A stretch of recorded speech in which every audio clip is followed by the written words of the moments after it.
Tuloy-tuloy pa rin ang suporta ng ilang pribadong kumpanya sa UP Fighting Maroons. Hindi lang para sa darating na UAAP Season 88 kundi para sa pangmatagalang pag-unlad ng team.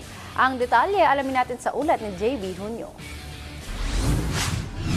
Kamakailan nagtipon ng ilang partners ng UP Men's Basketball Team para muling i-anunsyo ang kanilang suporta. Kasama dito ang Robinsons Retail Holdings Incorporation, Universal Robina Corporation Agro-Industrial Group at ang Nowhere to Go But Up Foundation.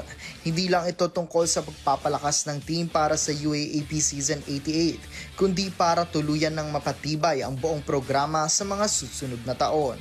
Ayon kay Vincent Go ng Universal Robina Corporation, gusto nilang siguraduhin na may maayos na training, pagkain at suporta ang mga student athletes para makatulong sa kanilang growth on and off the court.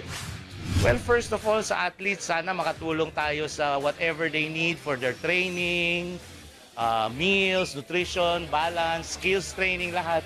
So, minsan kailangan mo talaga ng sponsorship or money to do this, no? Dagdag naman ni Bo Perasol, Program Director ng UP Men's Basketball Team, malaki ang nagagawang tulong ng mga partners sa mga manlalaro, lalo na pagdating sa oportunidad na makaaral, makapaglaro at makapaghanda sa mas mahabang panahon.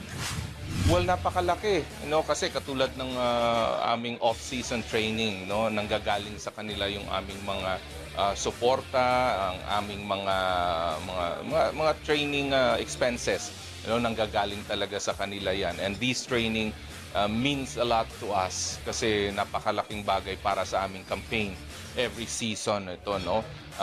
But a simple gesture of giving us food, yung katulad na nananalo, kakain tayo sa buffet, malaking bagay na yan sa mga boys, no? So these are the support that really means a lot to our team, no? Again, knowing that these guys, these alumni, these sponsors will support us all the way.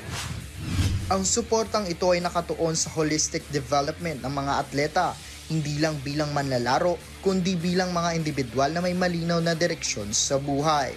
Sa pagpapatuloy ng partnership na ito, naniniwala ang UP Fighting Maroons na higit pa nilang maipapakita ang tapang at puso sa darating na UAAP Season 88.